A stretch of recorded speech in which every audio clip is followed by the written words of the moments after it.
Hey, as we drive through life, do you ever consider where you're going to end up? What I mean by that is in a career, for example, teaching English, and teaching English for yourself, do you know where it's leading to? I'm just going past this cyclist.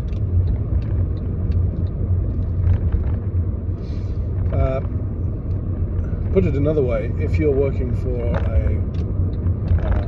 a company, often the pattern is pretty much laid out for you. You work until you can't do the job anymore, and then you get booted out or quit. And that's game over, retire. And you might be edged out once you get to, frankly, once you get to my age and beyond. I am 55.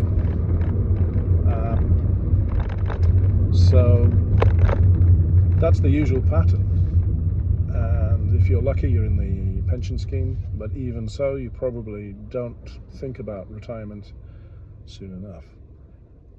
When you're self-employed you kind of have to think about it a lot sooner, because nobody's putting any money in for your in America, the 401k.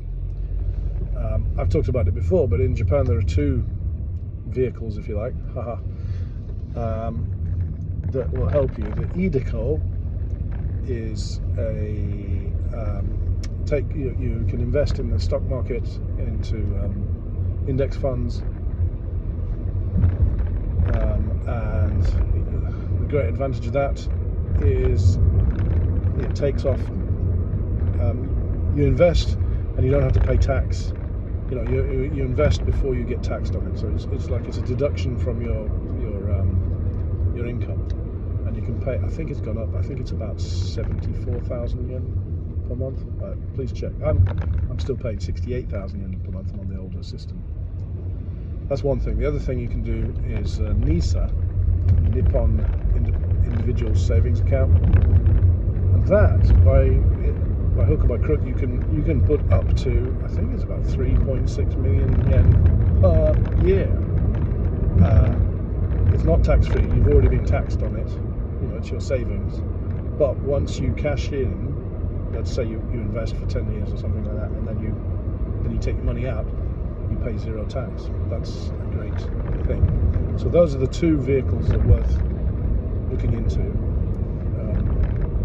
NISA and IDECO, IDECO. Please look into that. Start saving, even if it's a small amount, as soon as you can if you're self-employed.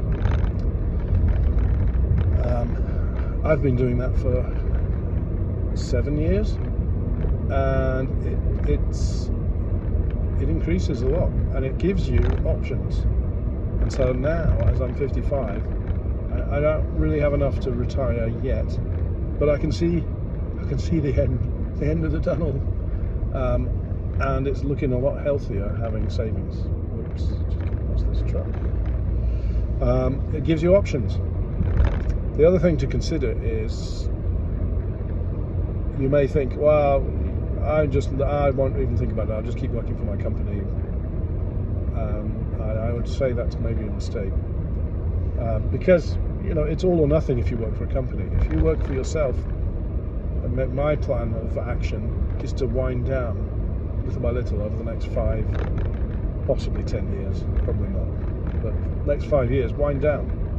So continue teaching English, continue what I'm doing, continue as long as people still want to take me, still want to take my lessons from this old codger.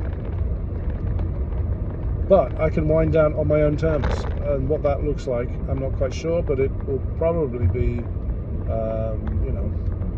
not taking so many new students. If there's a problem with the student who quits or whatever, I'm not really that worried about it. I'll just sort of natural wastage, just let the student body decay. No, the student body just reduce on its own account, and I'm not. Whereas in previous years I might fret about, oh my God, I've got to keep my numbers up. Actually now I've got a new problem. I've got to reduce the numbers, and also then succession.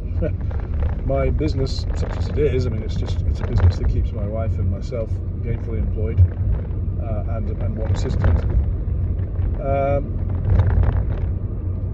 Possibly offload it to my eldest daughter, who's expressed an interest in it. She's a good teacher. She works for another company. But that would be nice to pass it on to her, maybe in a few years' time. That's a possibility. It's also a possibility to if she doesn't want to take over, to sell the whole business. It might not be worth very much, but we teach out of a property, and that property will be worth something. Plus, I've got all my textbooks and stuff like that. So, that's what I'm kind of thinking about. And I think you need to start thinking about it. Really, start thinking about your retirement plans, even if it's just a fuzzy idea. Start at least. I mean, for me, I started in my 40s, really realizing, I need to save up some money. And I think it's not too late if you get started. What you need really is about 10 years. A 10-year investment plan will make a world of difference. And so if you extrapolate back, if you say, I want to retire in my 60s, if you just sort of an airy-fairy idea, well, you better start thinking about that, at least more than thinking about it. You better start preparing for it in your 50s, and actually better in your 40s. Hey, if you're way ahead of the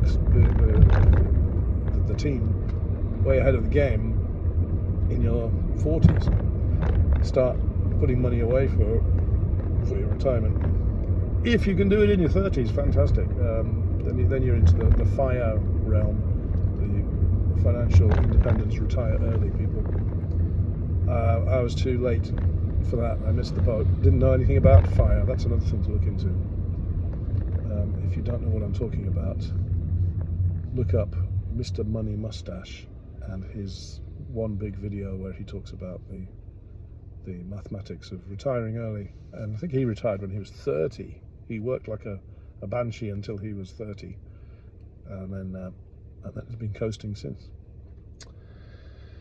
That's an option if you're younger. If you're not, well, your options reduce as you get older. I'm sorry, that's just a fact of life.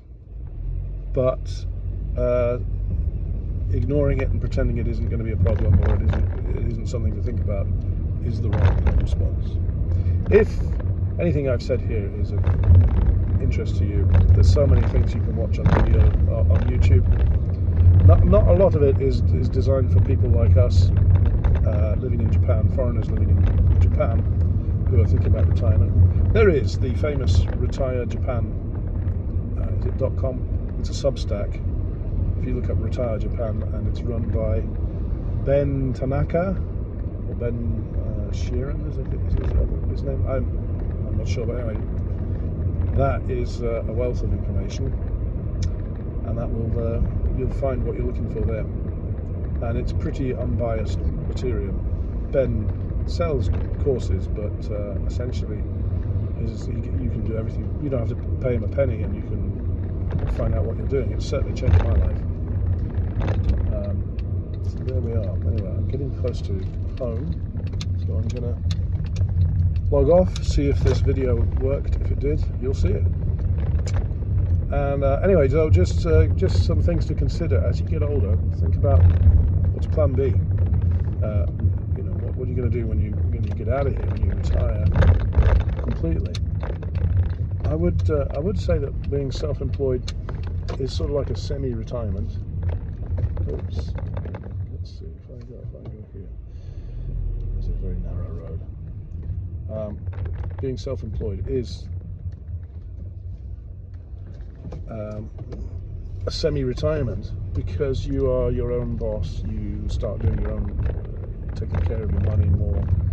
And this road is so busy. It's a one-way, not one way. The road is so narrow. Every time a car comes, you've got to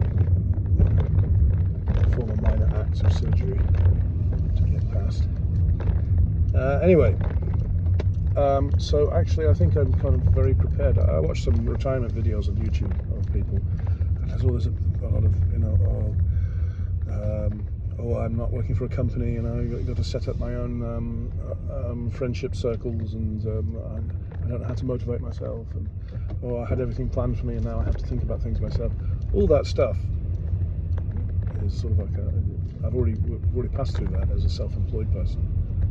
So it gives you the skills you need to take charge of your life in your later years, and everybody faces later years. They come sooner than you think.